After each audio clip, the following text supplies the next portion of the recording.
ಜಗತ್ತಿನಲ್ಲಿ ಅತಿ ಹೆಚ್ಚು ಟ್ರಾಫಿಕ್ ಹೊಂದಿರುವ ಎರಡನೇ ನಗರ ಎಂಬ ಕುಖ್ಯಾತಿಗೆ ಪಾತ್ರವಾಗಿರುವ ರಾಜಧಾನಿ ಬೆಂಗಳೂರಿನಲ್ಲಿ ಇದೇ ಮೊದಲ ಬಾರಿಗೆ ಖಾಸಗಿ ಕಾರುಗಳ ಸಂಖ್ಯೆ 25 ಲಕ್ಷ ಗಡಿ ದಾಟಿವೆ. ಸಾರ್ವಜನಿಕ ಸಾರಿಗೆಯ ಕೊರತೆ ಹಾಗೂ ನಮ್ಮ ಮೆಟ್ರೋ ಕಾಮಗಾರಿಗಳ ವಿಳಂಬದಿಂದ ಸಿಲಿಕಾನ್ ಸಿಟಿ ಜನ ತಮ್ಮ ಪ್ರತಿದಿನದ ಓಡಾಟಕ್ಕೆ ಅನಿವಾರ್ಯವಾಗಿ ವೈಯಕ್ತಿಕ ವಾಹನಗಳ ಮೊರೆ ಹೋಗ್ತಿದ್ದಾರೆ ಎನ್ನುವುದಕ್ಕೆ ಈ ಅಂಕಿ ಅಂಶಗಳೇ ಉದಾಹರಣೆಯಾಗಿದೆ. ಸಾರಿಗೆ ಇಲಾಖೆ ಇತ್ತೀಚಿನ ಮಾಹಿತಿಯ ಪ್ರಕಾರ 2026ರ ಜೂನ್ 30ರ ವೇಳೆಗೆ ಬೆಂಗಳೂರಿನಲ್ಲಿ 25.2 ಲಕ್ಷ ಖಾಸಗಿ ಕಾರುಗಳಿದ್ವು. ಕೇವಲ ಜೂನ್ ತಿಂಗಳೊಂದರಲ್ಲೇ ನಗರದಲ್ಲಿ ಸುಮಾರು 78,084 ಹೊಸ ವಾಹನಗಳು ನೋಂದಣಿಯಾಗಿದ್ದು, ಇದರಲ್ಲಿ 13,519 ಹೊಸ ಕಾರುಗಳು ಸೇರಿವೆ. ಕಳೆದ 5 ವರ್ಷಗಳ ಅಂಕಿ ಅಂಶಗಳನ್ನು ನೋಡೋದಾದ್ರೆ ಬೆಂಗಳೂರಿನಲ್ಲಿ ಸುಮಾರು 5 ಲಕ್ಷ ಹೊಸ ಖಾಸಗಿ ಕಾರುಗಳು ರಸ್ತೆಗಳಿವೆ. ಅಂದ್ರೆ ಪ್ರತಿ ವರ್ಷ ಸರಾಸರಿ 1 ಲಕ್ಷ ಹೊಸ ಕಾರುಗಳು ಸೇರ್ಪಡೆಯಾಗ್ತಿವೆ. ಕಾರು ಮತ್ತು ದ್ವಿಚಕ್ರ ವಾಹನಗಳ ಸಂಖ್ಯೆಯನ್ನು ಗಣನೆಗೆ ತೆಗೆದುಕೊಂಡ್ರೆ ಬೆಂಗಳೂರು ದೇಶದಲ್ಲೇ ಮೊದಲ ಸ್ಥಾನದಲ್ಲಿದೆ. ರಾಷ್ಟ್ರ ರಾಜಧಾನಿ ದೆಹಲಿಯಲ್ಲಿ 1.5 ಕೋಟಿ ವಾಹನಗಳಿದ್ದು ಅಲ್ಲಿ ಮೆಟ್ರೋ ಜಾಲ ವಿಸ್ತಾರವಾಗಿದೆ. ಇನ್ನು ವಾಣಿಜ್ಯ ನಗರಿ ಮುಂಬೈನಲ್ಲಿ ಕೇವಲ 15 ಲಕ್ಷ ಖಾಸಗಿ ಕಾರುಗಳಿದ್ದು ಅಲ್ಲಿನ ಜನತೆ ಲೋಕಲ್ ರೈಲುಗಳನ್ನ ಹೆಚ್ಚು ಅವಲಂಬಿಸಿದ್ದಾರೆ. ಖಾಸಗಿ ವಾಹನಗಳ ಸಂಖ್ಯೆ ಹೆಚ್ಚುತ್ತಿರುವುದಕ್ಕೆ ಟ್ರಾಫಿಕ್ ಸಮಸ್ಯೆ ದಿನದಿಂದ ದಿನಕ್ಕೆ ಜಾಸ್ತಿ ಆಗ್ತಿದೆ. ಟಾಮ್ ಟ್ರಾಫಿಕ್ ಇಂಡೆಕ್ಸ್ ವರದಿಯ ಪ್ರಕಾರ ಮೆಕ್ಸಿಕೋ ಸಿಟಿಯ ನಂತರ ಬೆಂಗಳೂರು ಜಗತ್ತಿನ 2ನೇ ಅತಿ ಹೆಚ್ಚು ಟ್ರಾಫಿಕ್ ಇರುವ ನಗರ. ಇಲ್ಲಿ ಕೇವಲ 10 ಕಿಲೋಮೀಟರ್ ಕ್ರಮಿಸಲು ಸರಾಸರಿ 36 ನಿಮಿಷ 9 ಸೆಕೆಂಡ್ಗಳು ಬೇಕಾಗುತ್ತದೆ.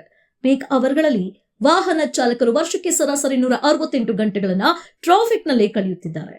ಇದಕ್ಕೆ ಪ್ರಮುಖ ಕಾರಣ ನಮ್ಮ ಮೆಟ್ರೋ ಕಾಮಗಾರಿಗಳ ವಿಳಂಬ ಮತ್ತು ಸಾರ್ವಜನಿಕ ಸಾರಿಗೆಯ ಕೊರತೆ.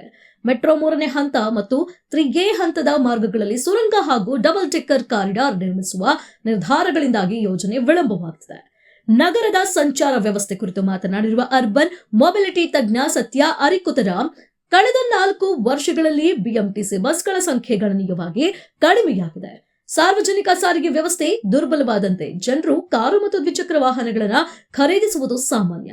1.5 ಲಕ್ಷ ಕೋಟಿ ರು ವೆಚ್ಚದ ಸುರಂಗ ರಸ್ತೆಗಳು ಮತ್ತು ಎಲಿವೇಟೆಡ್ ಕಾರಿಡಾರ್ಗಳು ಈ ಸಮಸ್ಯೆಯನ್ನು ಮತ್ತಷ್ಟು ಹೆಚ್ಚಿಸುತ್ತವೆ ಹೊರತು ಶಾಶ್ವತ ಪರಿಹಾರ ನೀಡುವುದಿಲ್ಲ. ಸಾರ್ವಜನಿಕ ಸಾರಿಗೆಯನ್ನು ವಿಸ್ತರಿಸುವ ಮೂಲಕ ಹಾಗೂ ಪಾದಚಾರಿ ಮಾರ್ಗಗಳನ್ನು ಸುಧಾರಿಸುವ ಮೂಲಕ ಮಾತ್ರ ಟ್ರಾಫಿಕ್ ನಿಯಂತ್ರಿಸಲು ಸಾಧ್ಯ ಎಂದಿದ್ದಾರೆ ಎಂದು ಡೆಕ್ಕನ್ ಹೆರಾಲ್ಡ್ ವರದಿ ಮಾಡಿದೆ. ಬ್ರ್ಯಾಂಡ್ ಬೆಂಗಳೂರು ಸಮಿತಿಯ ಸದಸ್ಯ ವಿ ರವಿಚಂದರ್ ಅವರ ಪ್ರಕಾರ ವೈಟ್ಫೀಲ್ಡ್ ಮತ್ತು ಸರ್ಜಾಪುರದಂತಹ ಹೊರವಲಯದ ಪ್ರದೇಶಗಳಲ್ಲಿ ಸೂಕ್ತ ರಸ್ತೆ ವಿನ್ಯಾಸ ಇಲ್ಲ. ಇಂತಹ ಪ್ರದೇಶಗಳಿಗೆ ಸುರಂಗ ರಸ್ತೆ ಯಾವುದೇ ಪ್ರಯೋಜನ ನೀಡುವುದಿಲ್ಲ. ಜನರನ್ನ ಸಾರ್ವಜನಿಕ ಸಾರಿಗೆ ಬಳಸುವಂತೆ ಪ್ರೋತ್ಸಾಹಿಸಲು ಮತ್ತು ಖಾಸಗಿ ವಾಹನಗಳ ಮೇಲಿನ ಅವಲಂಬನೆಯನ್ನ ತಗ್ಗಿಸಲು ಬಸ್ಗಳ ಗುಣಮಟ್ಟವನ್ನ ಹೆಚ್ಚಿಸಬೇಕು. ಪ್ರಯಾಣ ದರವನ್ನ ಕೈಗೆಟುಕುವಂತೆ ಇಡಬೇಕು ಮತ್ತು ರಸ್ತೆ ಬದಿಯ ಪಾರ್ಕಿಂಗ್ಗೆ ಕಡ್ಡಾಯವಾಗಿ ಶುಲ್ಕ ವಿಧಿಸಬೇಕು ಎಂದು ಸಲಹೆ ನೀಡಿದ್ದಾರೆ.